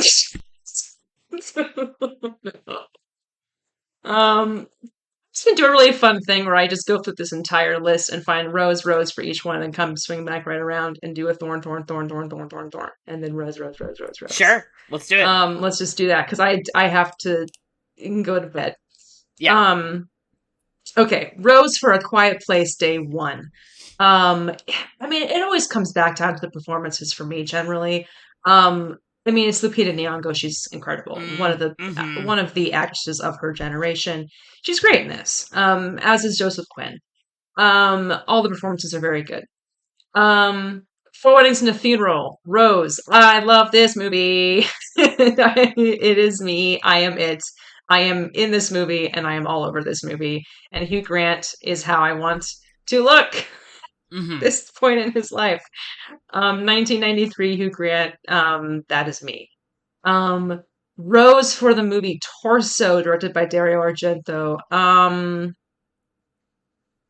Hmm. There's some very beautiful women in this movie. Mm-hmm. Um, Rose from Make Way for Tomorrow. Uh, I cried a lot during this movie, and I think it's really heartbreaking and sad, and I appreciate that a lot. Um, and it was really well blocked and well staged. Um, Rose for the Palm Beach Story, which is a crazy screwball comedy. Um, that movie's bananas, and I never knew what was going to happen next or where it was going to go, and I really, really appreciate that from old like studio comedies from the 40s. I think that's always really fun. Joel McCrea, they're always putting that guy into situations that he does not need to be in, and it's always ends up badly for him, and I love that. A Rose for Lisa Frankenstein, which just came out recently. Um, Catherine Newton is really great. She's a scream queen. She's a Supernatural alum, as we all know. She was in that movie Freaky that came out last year, which I also had a really great time with. I think she's really charming and really funny and really interesting looking. I'm always happy to see her and stuff, and I'm really happy that her career has kind of taken off and that she kind of weirdly has the best career out of any actor on Supernatural right now, Good for which is, her. funny and appropriate. My rose for Ferris Bueller's Day Off is that Cameron and Ferris and Stallone are in love. That post on Tumblr that just said "This is my challengers" on a picture of Ferris Bueller's Day Off, fucking killed me. Yeah, yeah, man. Um, they were it. They were Fucking just mood. it. Fucking mood. Yeah, Yeah, that's just like that's it, man. that's it. Um, they're everything. Who is And doing it another like rose them? is Sloane's jacket. Like wow, Mm. Mm-hmm. fashion. Um, Bonnie and Clyde, I also watched. A big check off the bucket list for Helena over here. Never seen it before. My rose is that it's great. It's um, a bananas movie, and that Gene Hackman, I didn't realize that his part in this movie was so prominent. And he's really great and underrated in it. Um, but also, like, right from the beginning, this movie is just immediately iconic. And I could really feel how monumentous it was as I was watching it. What it must have been like to see this in 1969, like, because, like, ugh, yes, my God. Um, Beautiful people doing horrible things. What's not to like about that? Just like Saw. Just like Saw. Uh, the reverberations live on. Rose for Galaxy Quest, my best friend. Mm. Alan Rickman is a national treasure. He's a International treasure. beautiful man, international treasure. He is a beautiful man and he's extremely talented. And I think it's really funny that he keeps the alien head on the whole time during the movie. I They would have don't just say ripped it anything off. about it. I Yeah, 10 minutes into that, I would have been like, "Fuck this." after a certain point, I would have been like, this does not need to be here. But he commits to the bit. Yeah, and It's a that's full-time acting. gig for him. Yeah, that's what we call acting. Um, Rose for the Night Manager, which is a miniseries that came out a few years ago that I got on DVD from as a present this year. Olivia Colman is really good in this. And she's a little bit psychotic and a little unwell, and I like to see an unwell, psychotic Olivia Colman performance. Um, and I'm not particularly attracted to her, like she's not my type, but Elizabeth Debicki is a very beautiful woman. She's very tall. Love to see that. Um, yeah, that's kind of my rose for the night manager. All About Eve, my rose is that it was exactly the movie I needed last night. I needed to watch a movie about people being bitchy to each other while drinking white wine, and that was exactly what I needed. Um, Betty Davis, you are everything to me. Um, Now I'm starting to not like this format where I go all the way back around and I feel like I've played myself. So now I'm just gonna finish each one off as I go through this. Are we ready? Let's do it. All Let's right, go. I'm gonna do it. Thorn for A Quiet Place Day One. I don't know why this movie needs to exist. I Agreed. don't really think it sold me on it. I get that it's a prequel, but why? We know what they do. I don't even know why they made a sequel, Yeah, like why does it need to? let alone a prequel. yeah, it's not. I don't see the point. Um, I got to the end and I was like, Rose was very moved by it, mostly because of the performances. But then then like, I still don't know why we needed to make it. You know what I mean? Yeah, And we don't need to make anything, I guess. But since it is a franchise, like that is what you're making it for yeah, money. So you have to find an actual reason to make it. And I just don't feel like they justified that. yeah. Another rose is that there's a really great food in this movie. There's So really there's great what? that. A really great cat. Oh, I love a good cat. Yeah, the cat makes it to the end of the movie too. Well, Spoilers. that's good. Yeah, which is always really great to see. You were always very nervous for the cat, but the cat makes it. Four Weddings and a Funeral, Thorn. Can I you do mean, it's it? really hard for me. This is kind of like Saw for me. Yeah, this is Psych. Four Saws and a Funeral. Yeah, This is four yeah. I weddings mean, like and a there's Saw game. Four Four weddings Weddings and and a a Saw Saw trap. game. I think that the Saw trap needs to happen to a few people in this movie. Um, Yeah, I mean, like, there's some little things here and there, but ultimately, I'm like, it doesn't really matter that much to me. Andy McDowell, sometimes on her delivery, I'm like, what's going on with that line delivery over there, Andy? But she's so beautiful, and I don't care that much. You know what I mean? And like, is there is the friendship dynamic between Hugh Grant's character and all of his friends more interesting to me and more moving to me than his actual individual relationship with Andy McDowell's character? Sure, fine. Do I actually think that's kind of what the whole movie is really about? Yes. Have I twisted the movie to be about that because I've seen it so many times and that's the meaning that I take out of it? Debatable. So it's kind of goes back and forth. Um, my rose is that everybody else is really great in this movie, and I think just delightful to watch. I'm really happy to see all of the actors in it, and uh, Kristen Scott Thomas. Wow, I mean, what else is there to say, really? Um, yeah, and I love that movie, and it's a movie that another movie that we're gonna watch with Maddie sometime because we Yeah, want to I do a have a main. VHS tape of it in my car, but Oh I have fuck not seen it. yes, that's the ideal way to watch it. Um, I I do not have almost a feel like VHS kind of player either, but we'll figure it out. well, yeah, that's small potatoes. I mean, I have it on DVD. I kind of sometimes feel like watching it on DVD is a little sinful, and it needs to be watched on a VHS tape. We'll go But to Goodwill. yeah, we'll make it work. Um, and let me see. Whoops. A thorn is that you have it Um, on DVD.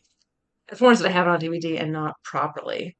Yeah. Um, Now, Torso, this Dario Argento movie, my thorn is that I'm just really tried with a lot of these movies, these gal movies, Italian horror movies. And they're not all the same, but I do have a really hard time with them, and I've really tried really hard to like them.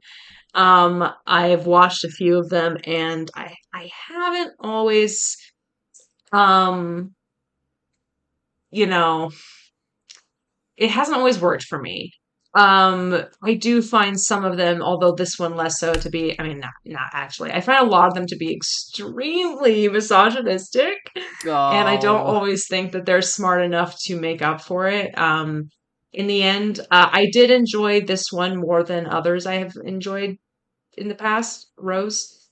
Mm-hmm. But I was kind of just underwhelmed by the ending and the resolution to it. Um, so not bad. Wait, this is a Dario Argento movie? I'm getting this mixed up in my head with a previous movie that I have seen called Teneb, which is a Dario Argento movie. This Oh. is not that.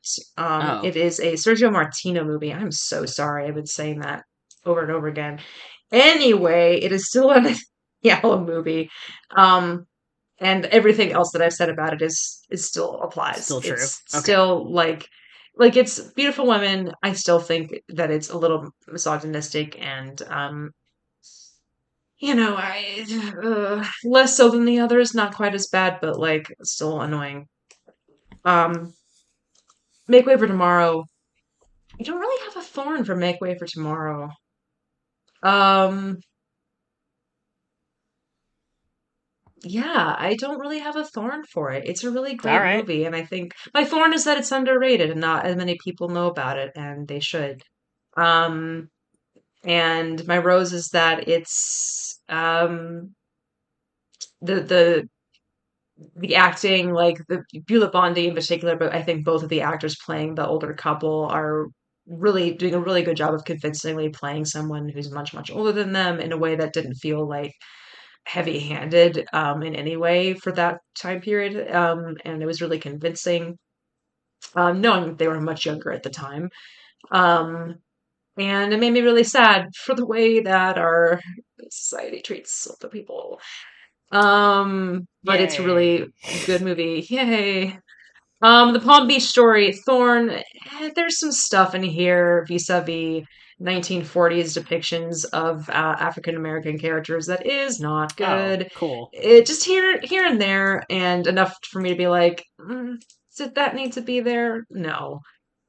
So I didn't like that very much. That's my main thorn.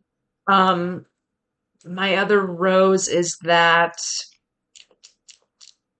I love a really funny twin joke. And this movie hinges on the twin joke to end all twin jokes. And I Okay. can't explain any more than that until you watch the movie All because right. it's crazy. Noted. Um, my thorn for Lisa Frankenstein. I just don't think that Cole Sprouse has the charisma to pull this off. Mm. Um, I like He he's doesn't say dead. anything, right? He doesn't really say anything, but he's still kind of like brooding, Right. sort But of I was actually going to say if just you don't really have any lines but still have to act, you have to have got like the something. charisma to be able to pull off the fact that you're not saying anything. You have to act with Yes, your body, and exactly. if you can't do Hmm. that, then you're in trouble. You're in trubs. Yeah. Hmm. Yeah, I mean, maybe on one hand it was like good because she doesn't realize that he's in love with her for a really long time. And so he's kind of like the sad clown character where she's like, you're my friend who's dead. Um, but it's also just like I think he needs a little bit more oomph. And I don't know, I Yeah, maybe I'm just coming to this position because like Cole Sprouse was absolutely nothing for me. And hmm maybe there are young people coming into this movie because this movie is very much made for us. It's a very Gen Z movie. I think it's very sure. much made for them. That's the audience, not me.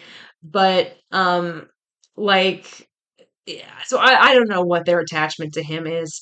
Um, I personally, I he mean, doesn't they do didn't grow anything up for watching me. The Sweet Life of Zach and Cody, so I cannot imagine what their connection to him is. Riverdale, maybe. Mm, I'm guessing, but I don't know. Who knows? But like, I who just knows? don't. I think he's a little bit more oomph. Yeah, My rose is that this is just a really funny movie. It wasn't perfect, but you know, it was a really fun debut little film, and I think that people will get a kick out of it. It was very yeah. colorful and funny. Um, Ferris Bueller's Day Off, my thorn. I was gonna say, do you have a thorn for Ferris Bueller's Day Off? Hmm. Hmm.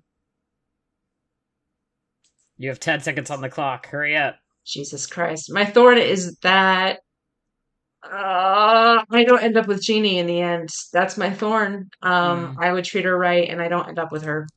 that's That's so what I gotta say sad. on that. Yeah. Yeah, it's really sad. Um, that's really kind of it. Um, my other My rose thorn is that is Cameron doesn't the punch his dad at the end.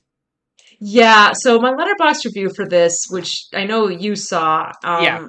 I was kind of thinking to myself, like, did we think that Cameron? I mean, I don't think that he actually does, but he's like, it's fine. I can take this. I'm just gonna handle it. And Morris and I, when he gets home, he and I are just going to have a little chat. And then the camera sort of zooms menacingly in on his face, and you're kind of like, Is he not gonna really, kill but you his can interpret dad? it that way, and you're just like, is he gonna kill his dad? And again, like I don't think that he is. but I'd be really fascinated with a version in which he does. And I have to tell you, the thing which made The me, Hannibal AU of Ferris Bueller's Day Off where he kills his dad. I mean, it's up there, right? And the thing that made me really think about it, though, is the funny way in which they phrased it, where he, like, he pushes the car and the car accidentally, like, rolls out of the parking garage, smashes the parking garage window, and, like, is decimated, right? We've all seen the Right. movie. Um, and Ferris is like, I'm gonna stay and I'm gonna take the heat for it. He says heat. And he says, no, I'm gonna take it. And I'm Ferris is gonna like, take the no, heat for it. no, you don't want this much heat. And the way that he emphatically kept using the word heat, I Heat? just kept thinking of the movie Heat. And I just was trying Oh. to make a heat joke out of it where it's like, don't put your Ferrari out the they're not parking so garage. they're not so different If after you all. feel the heat coming out and kept coming around the corner, like something was calling to me, and I was like, Ferris is Cameron's gonna kill his dad. Like it's just gonna happen because that, and then boom, Heat. We had the movie Heat, somehow, but yeah, I don't think it actually happens. So No, I don't think Cameron kills his dad at the end of I Ferris Bueller's guess Day Off. I guess that's fine. Darn. Um, my rose is that that particular scene I think is really great. When after like pushes the car out the window and they stand there looking at it, Alan Ruck's delivery of "oh shit" is really funny to me. Is it's a great He's delight. so Um, great. I love him he's so great. in He's so cute. everything. Yeah. Um, and I think you should be really proud of this performance. Mm-hmm. Thorn about Bonnie and Clyde.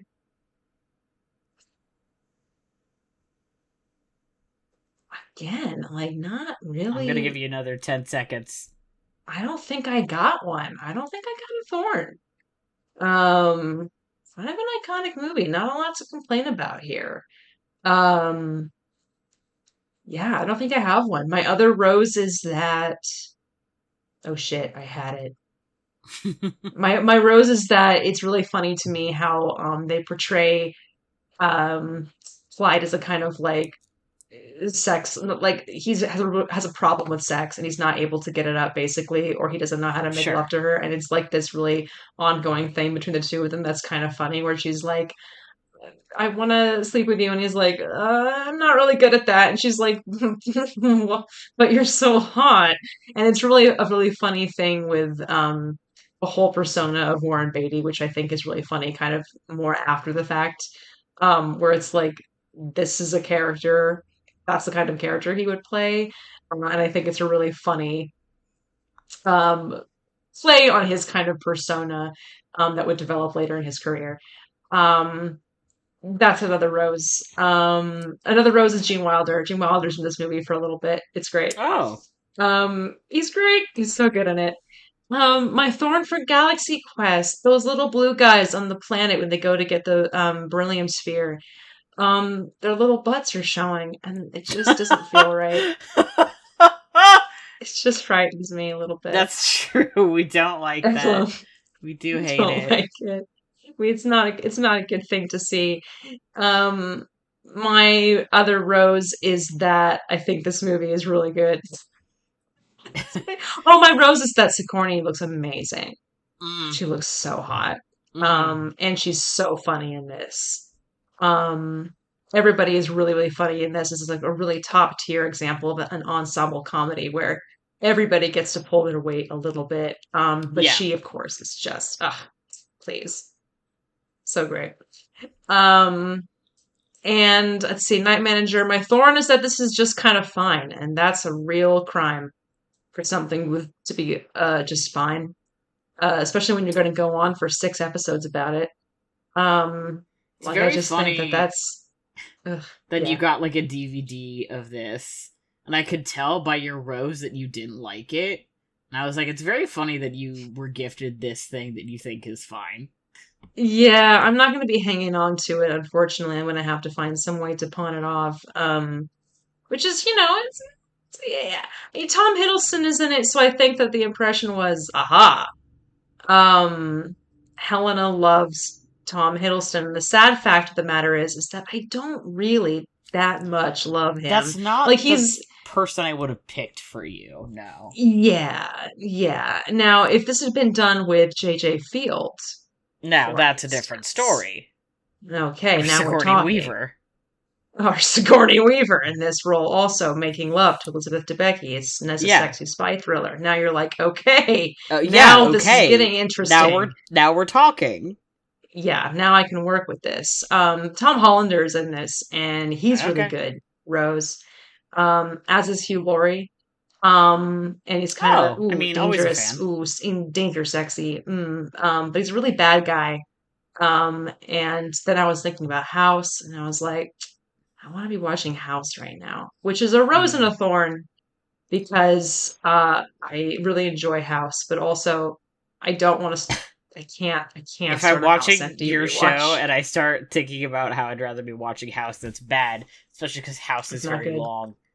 Yes, and I can't go back to that. I Now, if I can't go start through watching it your again. show and I think I should be watching Jeeves and Wooster right now, Now that's more that's manageable. yeah, that's something that we can work with. Especially since we're getting into the season of Mists of Mellow Fruitfulness or whatever the fuck Sure. the line is. What? Um Now all about Eve. Yes. Thorn, I don't know if I have one. Um yeah, no. I don't have one. I don't have a thorn. It's a good movie. My other rose is that um every time Anne Baxter goes into her fake little histrionic performances about how hard her life has been, and her voice gets on that certain quality talking about her life and oh, I don't know, it was so long ago, like that stuff, and then the music is playing and it's so like purposely like playing on how fake her story is. I think it's really funny and I laugh every time it happens now. Um that's me. I'm weirdly tired after that. That was a lot. That was Well, I mean, hard. you That did a was lot harder of than I Rose thought it and would be. Thorning. Yeah. You were. It didn't help that I had three things to talk about and you had so much because you were catching up from last episode too. So it was mostly Yeah. you talking and then me being like, I have a joke. And then you kept talking, you know? Listen, I found So, this very like, helpful.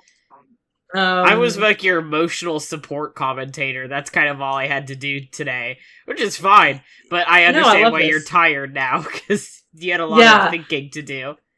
I had to do a lot of things, and I had a lot of things to A thought, lot of things and to thonk. Yeah. a lot of things to thunk. And at the end, I was just kind of like, I just can't come up with something. I'm sure that there's something that will strike me about like Bonnie and Clyde and all about Eve later that like maybe this, but I really can't think of any. It's also Um, hard to give, like, thorns for things you think are really good without feeling like I'm just nitpicking at this point. yeah, yeah, You sure, know? exactly. If it doesn't Hmm. seem like it's an overall, especially if you're giving a thorn to something that's like, you know, 2.5 hours long, you're like, Jesus, it would have to be something that really stood out.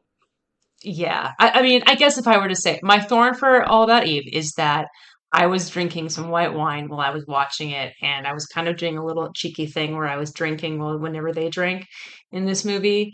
And at a certain point, I was like, to make this right, I really would prefer I had a martini because they're drinking so many martinis in this movie, and I just kind of feel left out Hmm.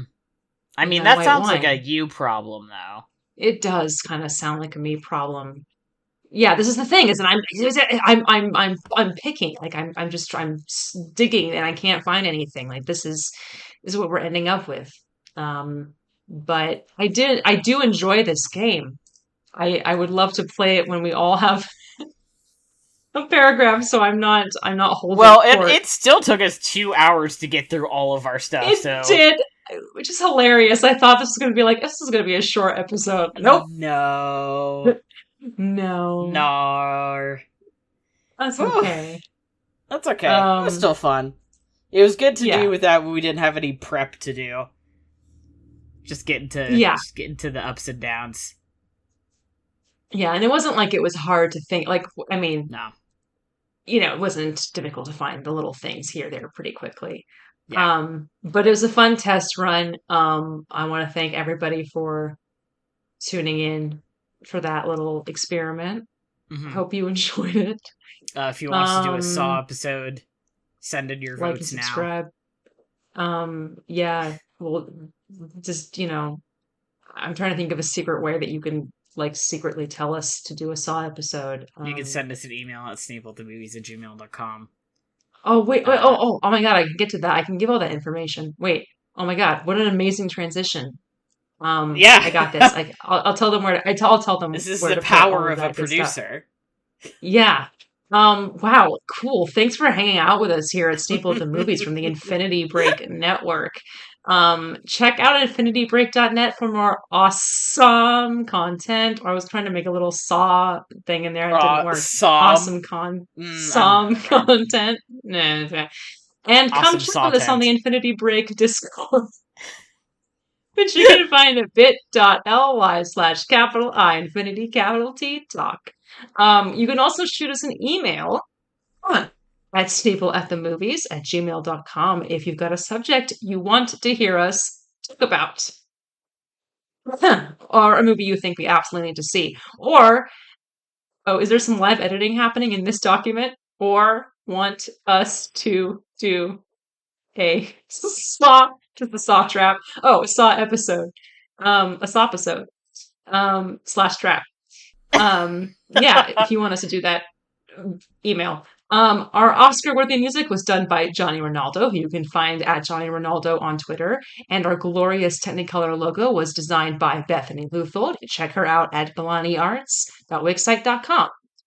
If you enjoyed listening, please leave us a review on iTunes and share the show with your friends, your enemies, and your partners in crime.